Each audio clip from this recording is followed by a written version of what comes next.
rarely stop to wonder why humanity returns, again and again, to the figure of Moses. Perhaps because no other biblical story is surrounded by so many miracles, mystical events, and unanswered questions. Questions that historians, psychologists, and scholars still debate today. Or perhaps because Moses himself became one of the greatest archetypal figures in human culture. But today, we will try to look at him differently, not as a prophet, not as a lawgiver, not even as a hero. We will try to see the man, watch this film to the end, because perhaps by then the real question will no longer be who Moses was, but what price was paid by the man through whom the will of Yahweh acted. Carl Jung once said, "The hero is a figure who stands between the ego and the self." But was Moses a hero from the very beginning? Or was he, first and foremost, a man whom history gradually transformed into one? As the story of Moses was passed down from generation to generation, it acquired an increasingly mystical character. Historical events gradually gave way to symbols, miracles, and religious interpretation. And behind all of this, it became increasingly difficult to see the man himself. That is why today we will try to look at the story of Moses through the lens of analytical psychology, not in order to argue with the biblical text, but to ask a question that is surprisingly rarely asked. What was happening to the man named Moses? After thousands of years of religious interpretation, the figure of Moses has almost disappeared beneath the miracles. But if we strip away the later layers of interpretation, what emerges before us is a man whose fate was not, in fact, unique in the ancient world.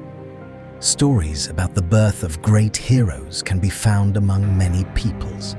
The dramatic rescue of an infant, a child raised at the court of a foreign ruler, the obscurity surrounding the first years of his life. Similar motifs accompanied the stories of many legendary rulers of antiquity.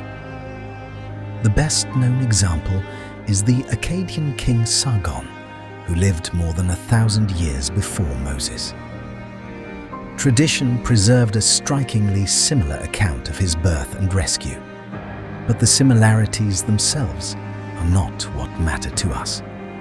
They simply remind us that the mythologies of different peoples often spoke through the same language of symbols. Something else is far more interesting. Behind all these legends, the man himself almost disappears. Around Moses grew the image of a great prophet, lawgiver, and leader. And yet it is remarkable how little the Bible actually tells us about Moses himself. We know that he was quick-tempered, that he was tormented by doubt, that speaking before others did not come easily to him, that his family life was far from simple. And it is precisely these seemingly insignificant details that turn Moses from a bronze monument into a living human being. Perhaps that is why his story continues to move us thousands of years later. Before his encounter with Yahweh, Moses' life can be divided into two parts. The first ends on the day he witnesses a Hebrew being beaten by an Egyptian overseer. The Bible tells the story briefly. Moses kills the Egyptian and hides the body in the sand. This act is usually explained as an outburst of anger or as an attempt to defend one of his own people. But if we look at it through the lens of analytical psychology, another question arises. What happened to Moses himself after that blow? We know the answer. He does not celebrate his victory. He does not become a hero of the people. He does not call for rebellion. He runs. And this may be the most important detail in the entire story.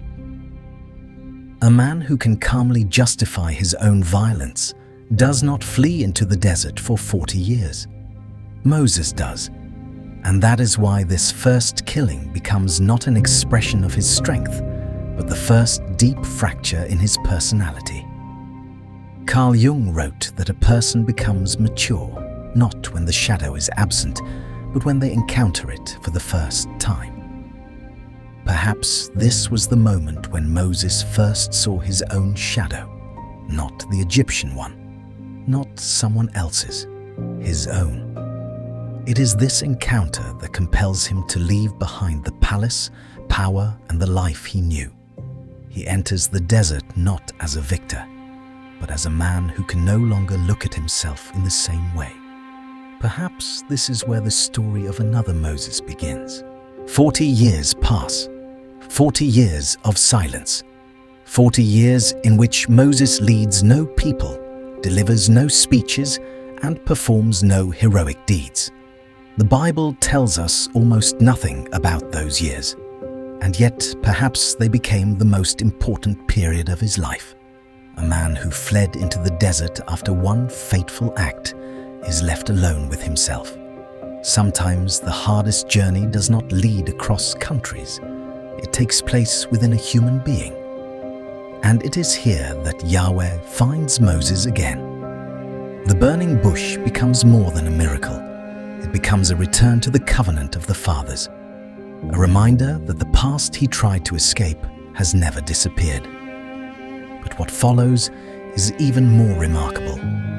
Moses does not accept his mission. He argues, he objects, he doubts. He asks Yahweh to send someone else. From this moment on, a very different figure emerges from the one human imagination usually creates. Not a fearless hero, not a man hungry for power, but a man desperately trying to refuse his own destiny. Yet every argument receives an answer. Every doubt, another command. Even his future encounter with Pharaoh is described by Yahweh in advance. As though the space for choice around Moses is becoming narrower and narrower. The biblical text explains this in its own way. But if we look at what is happening through the lens of psychology, another question arises. What does a person feel when he gradually realizes that his life no longer belongs entirely to him? Perhaps this is where the deepest tragedy of Moses begins. Not the tragedy of a prophet, the tragedy of a man. After returning to Egypt, Moses still hopes that some measure of understanding remains between him and Pharaoh. He had grown up at the Egyptian court. He knew this world. And perhaps he believed that his request to let the people go into the desert to worship Yahweh would be heard. But it was not. More than that, even before the meeting, Yahweh tells Moses, "I know that the king of Egypt will not let you go." Before the conversation even begins, Moses already knows how it will end. Before taking the first step, he is shown a path that can no longer be changed, and then the plagues begin. The biblical narrative describes these events in detail, but it says almost nothing about the man who lives through them day after day. After killing a single Egyptian, Moses could not live with the weight of what he had done. Now, before his eyes, tragedies unfold on a scale that cannot be compared with the day he first encountered his own shadow. We do not know what he felt. The Bible is silent about it. But the human soul does not pass through such ordeals without being marked by them. Each new plague became not only a trial for Egypt, it became a trial for Moses as well. Day after day, step by step, a person can grow accustomed to exhaustion, to fear, even to loneliness. But one cannot grow accustomed to a constant inner dialogue with one's own conscience, especially when there is no longer any way to stop. Perhaps this is where that coldness in the eyes begins to appear, a coldness born not of cruelty, but of living too long beside human suffering. This is where the life of the Moses, who 40 years earlier fled into the desert unable to bear the death of one man, finally comes to an end. Now we see a man who continues moving forward, even while somewhere deep within him, a conversation is still unfolding, one for which no answer can ever be found. The Exodus was complete, but the most difficult journey had only just begun. It is commonly believed that the desert itself was the people's greatest trial. Yet, for Semitic nomadic tribes, the desert was never entirely foreign. It was part of their world. What proved far more difficult was not leaving Egypt behind, but abandoning the habit of living as they had lived in Egypt. Slavery leaves its mark not only on the body. Gradually, it changes human consciousness, and so the people turn back again and again. It is not the vastness of the desert that frightens them. It is the unknown.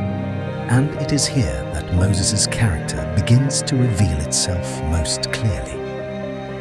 A man who may still have been full of doubt within himself, but who no longer had the right to show that doubt to others.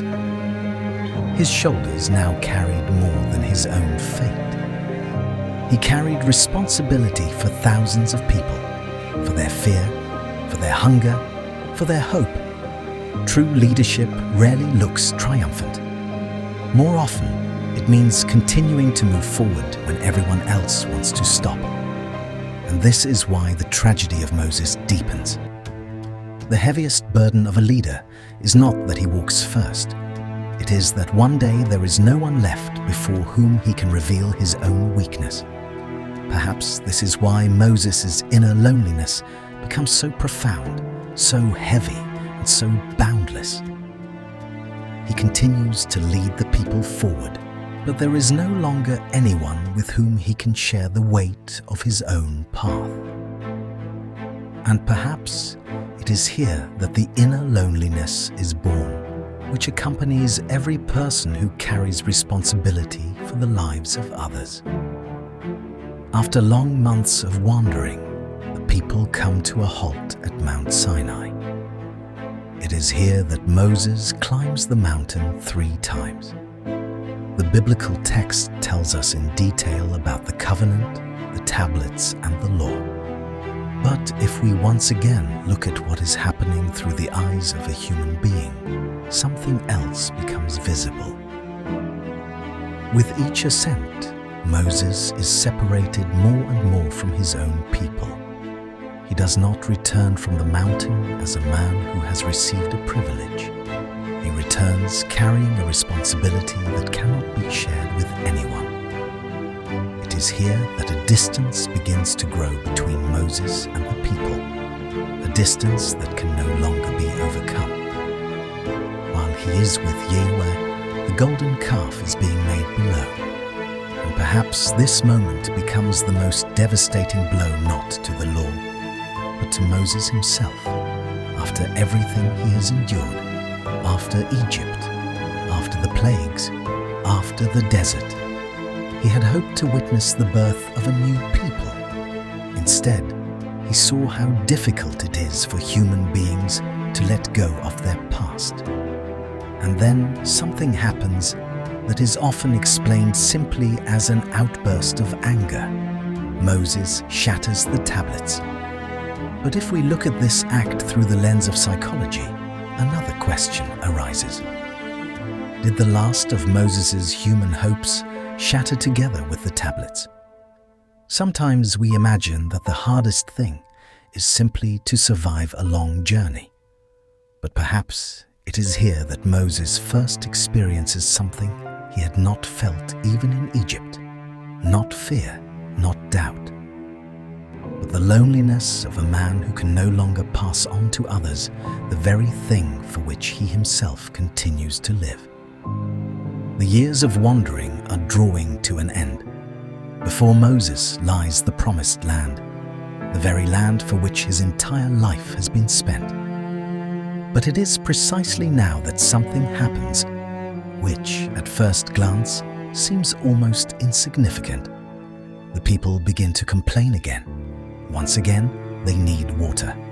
Yahweh commands Moses to speak to the rock. But Moses raises his staff and strikes it, then strikes it again. The biblical text speaks of disobedience. But if we look at this episode as the final act in a human life, an entirely different question arises. What happened inside a man who had carried pain, responsibility, and loneliness for 40 years? Can a single outburst explain an entire life? Or did that blow resound with the echo of all the years that came before it? The day he first encountered his own shadow, the encounter at the burning bush, after which his life ceased to belong to him alone. The plagues he was forced to witness, the hopes that shattered at the foot of Sinai, the endless road on which, long ago, there was no longer anyone before whom he could reveal his own weakness.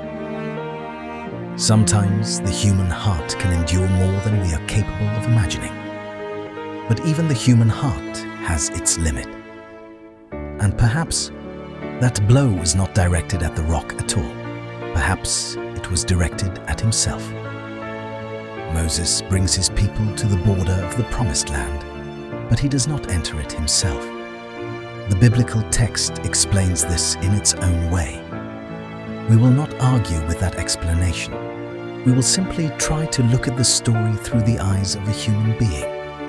Sometimes the hardest fate does not belong to the one who failed to reach the goal, but to the one who devoted his entire life to it. Perhaps that is why the story of Moses has endured for thousands of years, not only because he brought the law to his people, and not only because he led them out of Egypt, but because behind the image of the prophet we can still see a man who spent his entire life leading others forward, and perhaps paid a greater price for that journey than history will ever know. By now, perhaps you can see why the question we asked at the very beginning may never have a final answer.